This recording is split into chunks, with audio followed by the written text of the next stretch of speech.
महानीलमेघातिभाव्यं सुहासं शिवब्रह्मदेवादिभिः स्वास्तुतं रमामन्दिरं देवनन्दापदाहं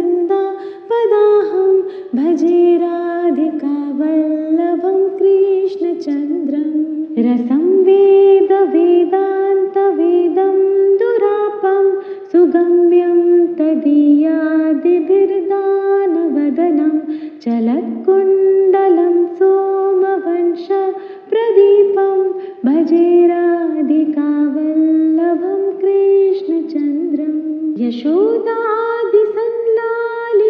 पूर्णकामं दृशोराजनं प्राकृतस्थस्वरूपं दिनान्ते समायान्तमेकान्तभक्ते भजे राधिकावल्लभं कृष्णचन्द्रं कृपादृष्टिसम्पातसिक्ता स्वकुञ्जं तदन्तस्थितस्वीयसम्यक् पुनस्तत्र तैस्सकृते कान्तलीलं भजे राधिकावल्लभं कृष्णचन्द्रं ग्रहे गोपिकाभिग्रते चौर्यकाले तदश्नोश्च निक्षिप्य दुग्धं चलन्तं तदा तद्वियोगादिसम्पत्तिकारं भजे राधिकावल्लभं कृष्णचन्द्रं चलत्कौस्तुभव्याप्तवक्षप्रदेशं महावैजयन्तीलसत्पादयुग्मं सुकुस्तूरिकादीप्तफालाप्रदेशं भजे राधिकावल्लभं कृष्णचन्द्रं गवां दोहने दृष्टराधामुखाब्जं तदानीच तन्मेलनव्यग्रचित्तं समुत्पन्नतन्मानसैकान्तभावं भजे राधिकावल्लभं कृष्णचन्द्रम् अतः कृष्णचन्द्राष्टकं प्रेमयुक्तं पठे कृष्णसान्निध्यमाप्नोति नित्यं कलौ यः स संसारदुःखातिरिक्तं प्रयात्येव विष्णोपदं निर्भयन्तः महानीलमेघातिभाव्यं सुहासं शिवब्रह्मदेवादिभिः स्वास्तुतं रमामन्दिरं देवनन्दापदाहं भजे राधिकावल्लभं कृष्णचन्द्रं रसं वेदान्तवेदं दुरापं सुगम्यं तदीयादिभिर्दानवदनं चलत्कुण्डलं सोमवंशप्रदीपं भजे राधिकावल्लभं कृष्णचन्द्रं यशोदादिसंलालितं पूर्णकामं दृशोराजनं प्राकृतस्थस्वरूपं दिनान्ते समायान्तमेकान्तभक्ते भजे राधिकावल्लभं कृष्णचन्द्रं कृपादृष्टिसम्पातसिक्ता स्वकुञ्जं तदन्तस्थितस्वीयसम्यक् पुनस्तत्र तैस्सकृते कान्तलीलं भजे राधिकावल्लभं कृष्णचन्द्रं ग्रहे गोपिकाभिग्रते चौर्यकाले तदश्नोश्च निक्षिप्य दुग्धं चलन्तं तदा तद्वियोगादिसम्पत्तिकारं भजे राधिकावल्लभं कृष्णचन्द्रं चलत्कौस्तुभव्याप्तवक्षप्रदेशं महावैजयन्तीलसत्पादयुग्मं सुकुस्तूरिकादीप्तफालाप्रदेशं भजे राधिकावल्लभं कृष्णचन्द्रं गवां दोहने दृष्टराधामुखाब्जं तदानीच तन्मेलनव्यग्रचित्तं समुत् समुत्पन्नतन्मानसैकान्तभावं भजे राधिकावल्लभं कृष्णचन्द्रम्। अतः कृष्णचन्द्राष्टकं प्रेमयुक्तं पठे कृष्णसान्निध्यमाप्नोति नित्यं। कलौ यः स संसारदुःखातिरिक्तं प्रयात्येव विष्णोपदं निर्भयन्तः। महानीलमेघातिभाव्यं सुहासं शिवब्रह्मदेवादिभिः स्वस्तुतं च रमामन्दिरं देवनन्दापदाहं भजे राधिकावल्लभं कृष्णचन्द्रम्। रसं वेदान्तवेदं दुरापं सुगम्यं तदीयादिभिर्दानवदनं चलत्कुण्डलं सोमवंशप्रदीपं भजे राधिकावल्लभं कृष्णचन्द्रम्। यशोदादिसंलालितं पूर्णकामं दृशोराजनं प्राकृतस्थस्वरूपं दिनान्ते समायान्तमेकान्तभक्ते भजे राधिकावल्लभं कृष्णचन्द्रम्। कृपादृष्टिसम्पातसिक्ता स्वकुञ्जं तदन्तस्थितस्वीयसम्यक् दशादं पुनस्तत्र तैस्सकृतेकान्तलीलं भजे राधिकावल्लभं कृष्णचन्द्रम्। ग्रहे गोपिकाभिग्रते चार्यकाले तदश्नोश्च निक्षिप्य दुग्धं चलन्तं तदा तद्वियोगादिसम्पत्तिकारं भजे राधिकावल्लभं कृष्णचन्द्रम्। चलत्कौस्तुभव्याप्तवक्षप्रदेशं महावैजयन्तीलसत्पादयुग्मं सुकुस्तूरिकादीप्तफालाप्रदेशं भजे राधिकावल्लभं कृष्णचन्द्रम्। गवां दोहने दृष्टराधामुखाब्जं तदानीं च तन्मेलनव्यग्रचित्तं समुत्पन्नतन्मानसैकान्तभावं भजे राधिकावल्लभं कृष्णचन्द्रम्। अतः कृष्णचन्द्राष्टकं प्रेमयुक्तं पठे कृष्णसान्निध्यमाप्नोति नित्यं। कलौ यः स संसारदुःखातिरिक्तं प्रयात्येव विष्णोपदं निर्भयन्तः। महानीलमेघातिभाव्यं सुहासं शिवब्रह्मदेवादिभिः स्वस्तुतं च रमामन्दिरं देवनन्दापदाहं भजे राधिकावल्लभं कृष्णचन्द्रम्। रसं वेदान्तवेदं दुरापं सुगम्यं तदीयादिभिर्दानवदनं चलत्कुण्डलं सोमवंशप्रदीपं भजे राधिकावल्लभं कृष्णचन्द्रम्। यशोदादिसंलालितं पूर्णकामं दृशोराजनं प्राकृतस्थस्वरूपं दिनान्ते समायान्तमेकान्तभक्ते भजे राधिकावल्लभं कृष्णचन्द्रम्। कृपादृष्टिसम्पातसिक्ता स्वकुञ्जं तदन्तस्थितस्वीयसम्यक् दशादं पुनस्तत्र तैस्सकृतेकान्तलीलं भजे राधिकावल्लभं कृष्णचन्द्रम्। ग्रहे गोपिकाभिग्रते चार्यकाले तदश्नोश्च निक्षिप्य दुग्धं चलन्तं तदा तद्वियोगादिसम्पत्तिकारं भजे राधिकावल्लभं कृष्णचन्द्रम्।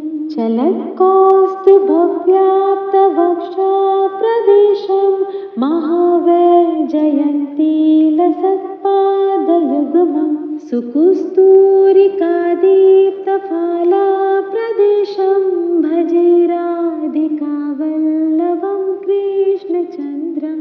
गवां दोहने दृष्टराधामुखाब्जं तदान्ये च तन्मेलनव्यग्रचित्तं समुत्पन्नतन्मानसैकान्तभावं भजे राधिकावल्लभं कृष्णचन्द्रम्।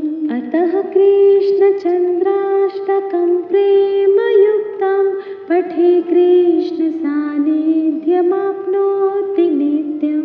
कलौ यः स संसारदुःखातिरिक्तं प्रयात्येव विष्णोपदं निर्भयन्तः।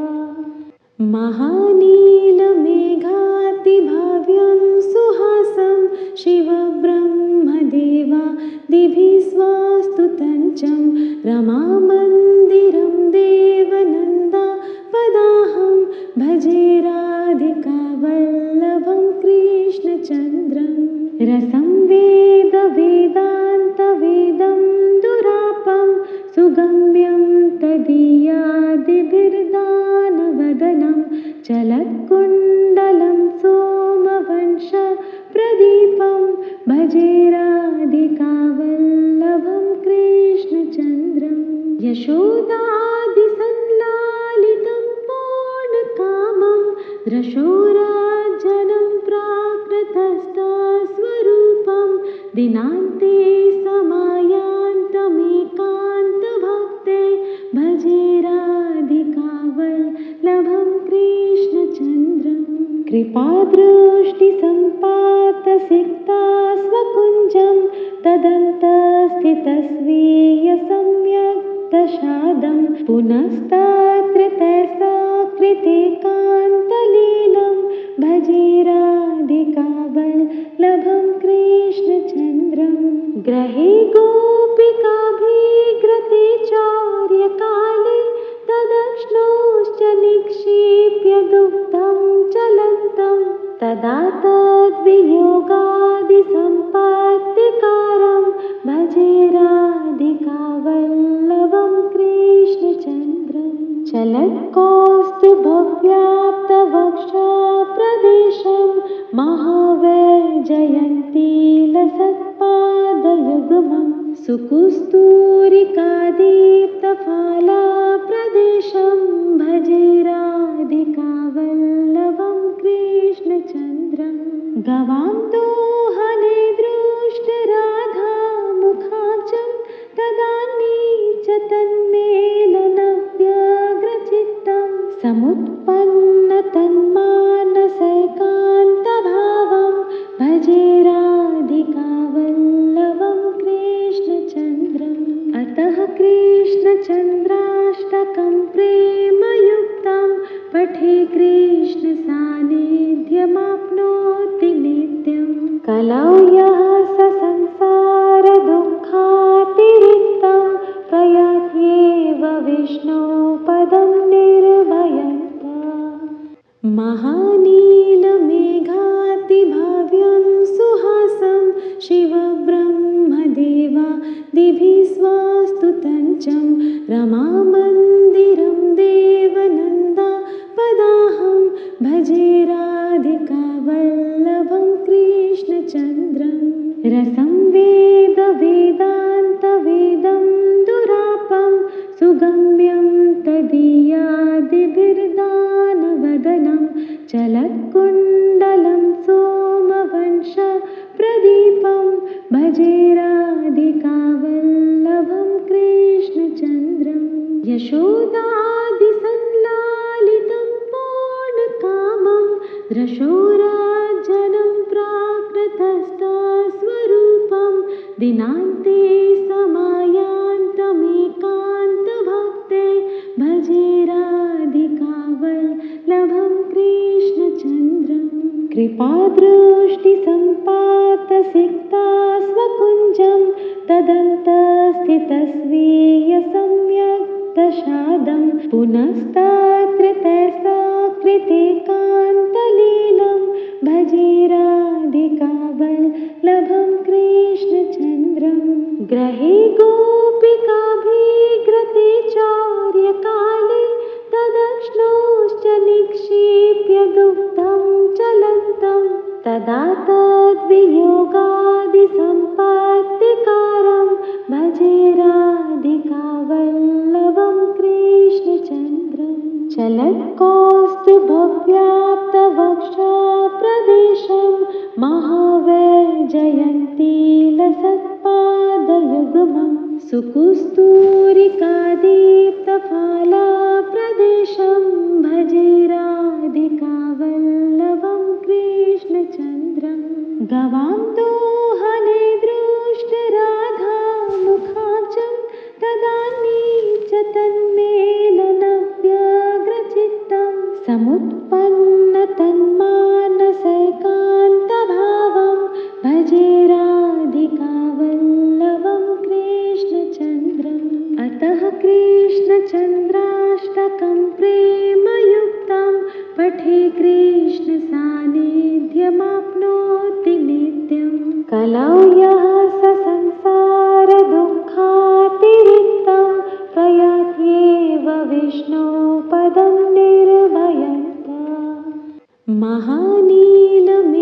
महानीलमेघातिभाव्यं सुहासं शिवब्रह्मदेवादिभिः स्वस्तुतं रमामन्दिरं देवनन्दापदाहं भजे राधिकावल्लभं कृष्णचन्द्रं रसं वेदान्तवेदं दुरापं सुगम्यं तदीयादिभिर्दानवदनं चलत्कुण्डलं सोमवंशप्रदीपं भजे राधिकावल्लभं कृष्णचन्द्रं यशोदादिसंलालितं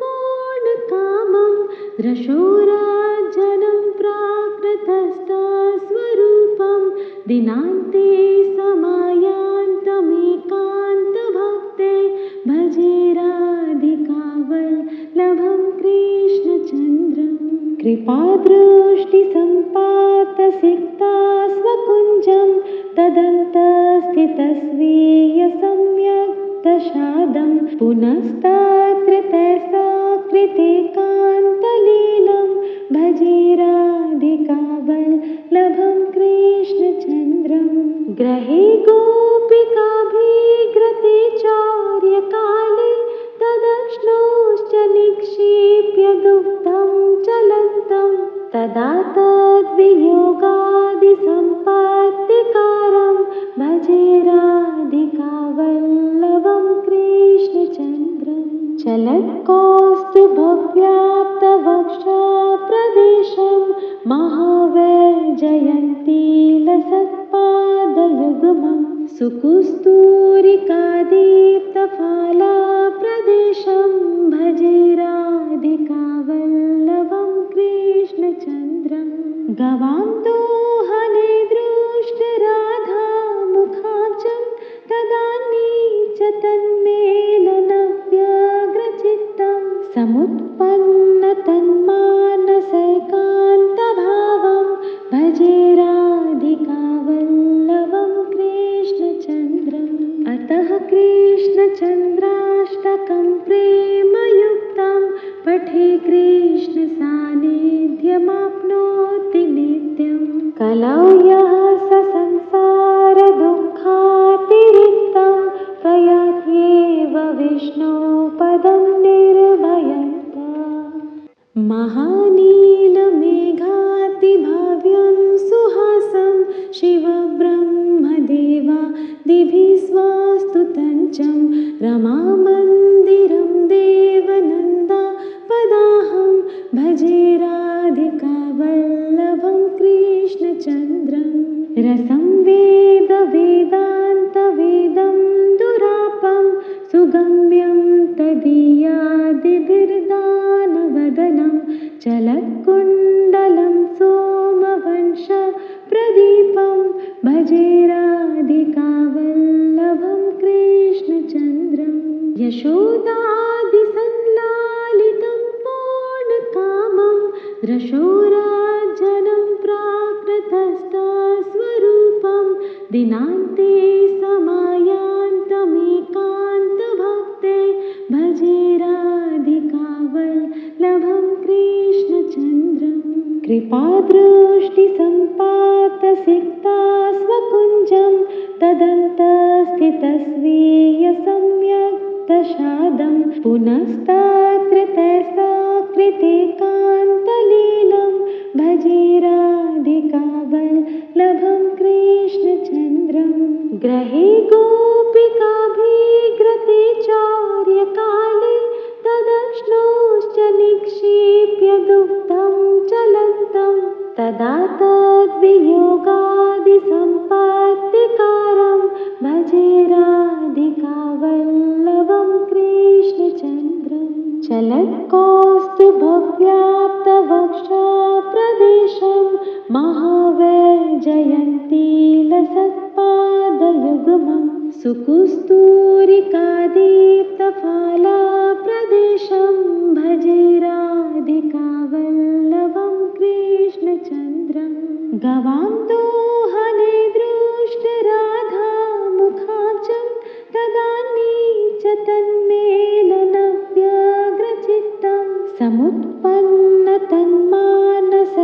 समुत्पन्नतन्मानसैकान्तभावं भजे राधिकावल्लभं कृष्णचन्द्रम् अतः कृष्णचन्द्राष्टकं प्रेमयुक्तं पठे कृष्णसान्निध्यमाप्नोति नित्यं कलौ यः स संसारदुःखातिरिक्तं प्रयात्येव विष्णोपदं निर्भयन्तः महानीलमेघातिभाव्यं सुहासं शिवब्रह्मदेवादिभिः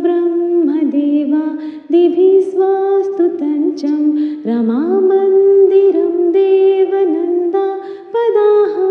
भजे राधिकावल्लभं कृष्णचन्द्रं रसं वेदान्तवेदं दुरापं सुगम्यं तदीयादिभिर्दानवदनं चलत्कुण्डलं सोमवंशप्रदीपं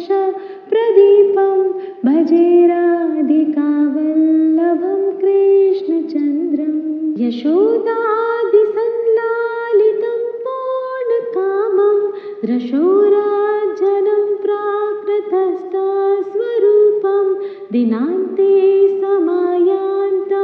समायान्तमेकान्तभक्ते भजे राधिकावल्लभं कृष्णचन्द्रं कृपादृष्टिसम्पातसिक्ता स्वकुञ्जं तदन्तस्थितस्वीय सम्यक् दशादं पुनस्तत्र तैस्कृते कान्तलीलं भजे राधिकावल्लभं कृष्णचन्द्रं ग्रहे गोपिकाभिग्रते चौर्यकाले तदश्नोश्च निक्षिप्य दुग्धं चलन्तं तदा तद्वियोगादिसम्पत्तिकारं भजे राधिकावल्लभं कृष्णचन्द्रं चलत्कौस्तुभव्याप्तवक्षप्रदेशं महावैजयन्तीलसत्पादयुग्मं सुकुस्तूरिकादीप्तफालाप्रदेशं भजे राधिकावल्लभं कृष्णचन्द्रं गवां दोहने दृष्टराधामुखाब्जं तदानी च तन्मेलनव्यग्रचित्तं समुत्पन्नतन्मानसैकान्तभावं भजे राधिकावल्लभं कृष्णचन्द्रम् अतः कृष्णचन्द्राष्टकं प्रेमयुक्तं पठे कृष्णसान्निध्यमाप्नोति नित्यं कलौ यः स संसारदुःखातिरिक्तं प्रयात्येव विष्णोपदं निर्भयन्तः महानीलमेघातिभाव्यं सुहासं शिवब्रह्मदेवादिभिः स्वस्तुतं रमामन्दिरं देवनन्दापदाहं भजे राधिकावल्लभं कृष्णचन्द्रं रसं वेदान्तवेदं दुरापं सुगम्यं तदीयादिभिर्दानवदनं चलत्कुण्डलं सोमवंशप्रदीपं भजे राधिकावल्लभं कृष्णचन्द्रं यशोदादिसंलालितं पूर्णकामं रशोराजनं प्राकृतस्थस्वरूपं दिनान्ते समायान्तमेकान्तभक्ते भजे राधिकावल्लभं कृष्णचन्द्रं कृपादृष्टिसम्पातसिक्ता स्वकुञ्जं तदन्तस्थितस्वीयसम्यक् दशादं पुनस्तत्र तैसाकृतेकान्तलीलं भजे राधिकावल्लभं कृष्णचन्द्रं ग्रहे गोपिकाभिग्रते चौर्यकाले तदश्नोश्च निक्षिप्य दुग्धं चलन्तं तदा तद्वियोगादिसम्पत्तिकारं भजे राधिकावल्लभं कृष्णचन्द्रं चलत्कौस्तुभव्याप्तवक्षप्रदेशं महावैजयन्तीलसत्पादयुग्मं सुकुस्तूरिकादीप्तफालाप्रदेशं भजे राधिकावल्लभं कृष्णचन्द्रं गवां दोहने दृष्टराधामुखाब्जं तदानीच तन्मेलनव्यग्रचित्तं समुत्पन्नतन्मानसैकान्तभावं भजे राधिकावल्लभं कृष्णचन्द्रम् अतः कृष्णचन्द्राष्टकं प्रेमयुक्तं पठे कृष्णसान्निध्यमाप्नोति नित्यं कलौ यः स संसारदुःखातिरिक्तं प्रयात्येव विष्णोपदं निर्भयन्ता महानीलमेघातिभाव्यं सुहासं शिवब्रह्मदेवादिभिः स्वस्तुतं रमामन्दिरं देवनन्दापदाहं भजे राधिकावल्लभं कृष्णचन्द्रं रसं वेदान्तवेदं दुरापं सुगम्यं तदीयादिभिर्दानवदनं चलत्कुण्डलं सोमवंशप्रदीपं भजे राधिकावल्लभं कृष्णचन्द्रं यशोदादिसंलालितं पूर्णकामं रशोराजनं प्राकृतस्थस्वरूपं दिनान्ते समायान्तमेकान्तभक्ते भजे राधिकावल्लभं कृष्णचन्द्रं कृपादृष्टिसम्पातसिक्ता स्वकुञ्जं तदन्तस्थितस्वीयसम्यक् दशादं पुनस्तत्र तैसाकृतेकान्तलीलं भजे राधिकावल्लभं कृष्णचन्द्रं ग्रहे गोपिकाभिग्रते चौर्यकाले तदश्नोश्च निक्षिप्य दुग्धं चलन्तं तदा तद्वियोगादिसम्पत्तिकारं भजे राधिकावल्लभं कृष्णचन्द्रं चलत्कौस्तुभव्याप्तवक्षप्रदेशं महावैजयन्तीलसत्पादयुग्मं सुकुस्तूरिकादीप्तफालाप्रदेशं भजे राधिकावल्लभं कृष्णचन्द्रं गवां दोहने दृष्टराधामुखाब्जं तदानीच तन्मेलनव्यग्रचित्तं समुत्पन्नतन्मानसैकान्तभावं भजे राधिकावल्लभं कृष्णचन्द्रम्